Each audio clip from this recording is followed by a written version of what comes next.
मोहिनी के 3 बेटे थे। पति खूब अच्छा कमाता और बड़े घर के ऐश सब था मोहिनी के जीवन में। लेकिन एक चीज जो नहीं थी वो थी सुकून। मेरी बहन और मेरा भाई दोनों गरीब, लेकिन मैं मेरे पास तो नोट की बरसात है। तभी मोहिनी की बहन वीना उसके दरवाजे आ जाती है। अरे मोहिनी, कैसी है? मेरे घर में ना सिलेंडर खत्म हो गया है। तेरे पास तो इतने पैसे हैं, भरवा देना मेरा सिलेंडर। पैसे जैसे ही आ जाएंगे मैं दे दूंगी। तभी मोहिनी का पति राकेश आ जाता है। क्या है वीना, ये अपने घर की परेशानी हम लोगों के घर ना गाया करो। तुम्हारी बहन को तुम लोगों पर तरस आ जाता है और वो पैसे देने लग जाती है। मुझे ये बिल्कुल पसंद नहीं है। ओ जीजा जी, नहीं, मैं तो वो बस अच्छा मैं चलती हूँ। वीना वहाँ से चली जाती है। उसके जाने के बाद अच्छा किया जो आपने सुना दिया। अरे न जाने क्या सोचकर मेरे घर आ जाती है कि जैसे यहाँ तो भंडारा भरा है। अरे कितना तो दे दिया। अच्छा जी, जरा 1000 तो देना। वो बिन्नी दीदी है ना, उनके घर जा रही हूँ। उनका पोता हुआ है तो मुंह दिखाई दे दूंगी। हाँ, उन लोगों के आगे तो शो ऑफ किया करो। वो खुद को बड़ा अमीर शो करते हैं ना, दिखा दे कि तू भी किसी से कम नहीं है।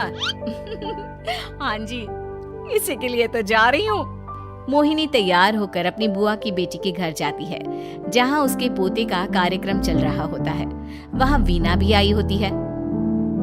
अरे वीना, क्या जरूरत थी यहाँ आने की? तेरे घर पर गैस नहीं है तो वो भरा लेती। क्या करूं मोहिनी, बुआ को बुरा लग जाता नहीं जाती तो।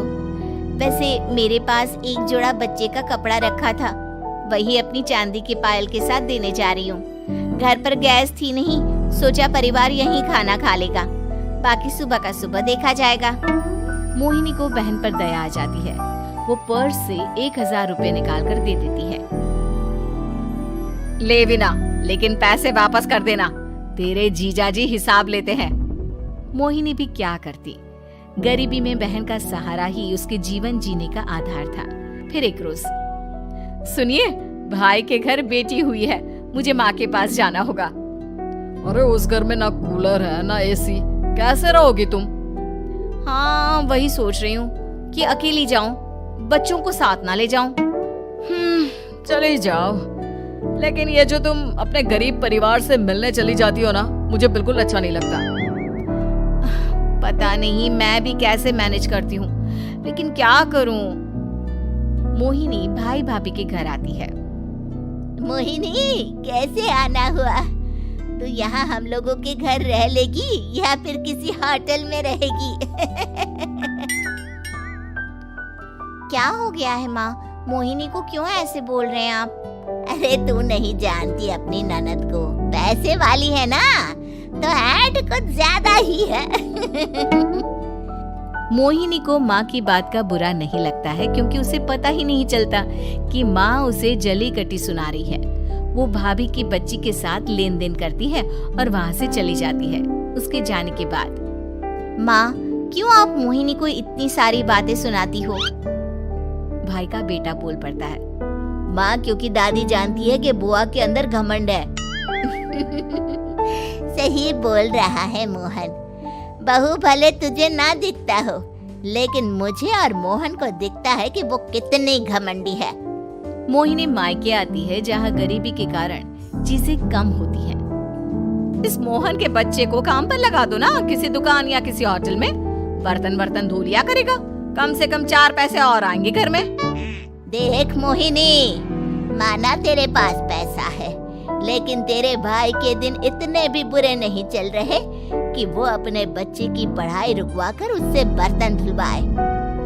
मोहन माँ की ओर देखता है, जैसे आंखों से बोल रहा हो, देख लिया बुआ का हाल। हाँ मोहिनी, बात तो सही है, लेकिन अभी मोहन को पढ़ना है। आखिर तुम भी तो अपने दोनों बेटों को पढ़ा रही हो ना। मेरे बेटों से कैसे कंपेयर कर सकती हैं आप? अरे वो तो कलेक्टर बनेंगे। हाँ, कल को वो मोहन को नौकरी में रख लेंगे, क्यों?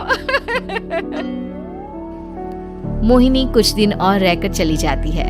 धीरे धीरे दिन बीतता है। मोहन बड़ा होता है और कड़ी मेहनत से सफल भी हो जाता है। मोहिनी, माँ के जाने के बाद तो तुमने भाई भाभी के घर जाना छोड़ ही दिया, क्यों?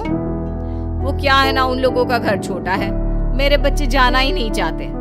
पर तुझे क्यों अचानक मायके की बात याद आ गई? यार मेरा तो मायका है, भाई भाभी है, मेरा तो आना जाना लगा ही रहता है। हाँ, क्योंकि तुझे आदत है ना ऐसे छोटे से घर में और कम पैसे में रहने की। वैसे क्या खबर है आजकल मायके की अपने? अब वो घर छोटा और कम पैसे का नहीं रहा, क्योंकि मोहन तो बहुत बड़ा आदमी बन गया है। फिर क्या? मोहिनी भाभी को फोन करती है। मोहन किसी बड़ी कंपनी का मैनेजर हो गया है क्या भाभी? क्या ये सच है? हाँ मोहिनी दीदी, अब तो हम लोगों के गरीबी के दिन कट गए। आपके भाई ने कोई अच्छे कर्म किए होंगे जो हम लोगों का बेटा इतना अच्छा कमा रहा है। देख लो भाभी, पहले भी आपने कई गलतियां की थी, आप थोड़ा संभल कर चलना। भाभी को मोहिनी की बात समझ में नहीं आती कि वो क्या कहना चाहती है। फिर एक दिन वीना मोहिनी से कहती है, मोहिनी, हमारा भतीजा मोहन अच्छा कमा रहा है, क्यों ना मैं अपने बेटे की नौकरी के लिए उससे बात करूं? अरे बुआ का बेटा है, ये सोचकर मदद तो करेगा ना? हाँ हाँ, क्यों नहीं करेगा, उसके बुरे दिन में तो हम भी खड़े थे। मोहन को वीना फोन करती है और अपने बेटे की मदद करने की बात करती है। हाँ हाँ बुआ, क्यों नहीं, आप सिद्धार्थ को भेज दें, मैं अपनी ही कंपनी में उसकी नौकरी करवा देता हूँ। दिन बीतते हैं, अब वीना के हालात भी अच्छे हो जाते हैं। क्या बात है वीना, तूने भी कार ले ली, वो भी इतनी अच्छी? हाँ मोहिनी, अपने भतीजे के कारण तो हम लोगों के दिन अच्छे हो गए। उसने सिद्धार्थ की नौकरी लगवा दी है, वो भी शानदार। ठीक है, लेकिन पैसे ख्याल से खर्च करना। वो क्या है ना, पैसे आने आसान है लेकिन संभालने मुश्किल। मोहिनी घर पर अपने पति से बात करती है। देखो ना, सबके पास पैसे हैं। एक वक्त था जब मैं ही अमीर हुआ करती थी। लगता है कि ज्यादा दिन नहीं रह पाओगी। मेरी नौकरी को कुछ साल ही बचे हैं और तुम्हारे दोनों लड़के निकम्मे हैं। उन लोगों को बोलो ना कि नौकरी करे। तभी वहाँ मोहिनी के बेटे भी आ जाते हैं। अरे हमें क्या मोहन समझा है जो दिन रात गधे की तरह काम करते रहे? खैर, दिन फिरते हैं और मोहिनी के पति की नौकरी भी खत्म हो जाती है। मोहिनी क्या करे, थोड़े से पैसे में गुजारा नहीं हो रहा है। तो क्या करे, मेरी समझ में कुछ नहीं आ रहा। मोहन को बोलो ना कि वो इन दोनों के लिए नौकरी देखे, जैसे सिद्धार्थ के लिए नौकरी देखी है। मोहिनी क्या कहती, उसे अपने वो दिन याद आ जाते हैं जब उसने भाभी से मोहन को नौकर बनने की सलाह दी थी। क्या हो गया, क्या सोच रही हो मोहिनी? यही कि वक्त कभी भी किसी का भी पलट सकता है। ऊपर वाले से डर कर रहना चाहिए।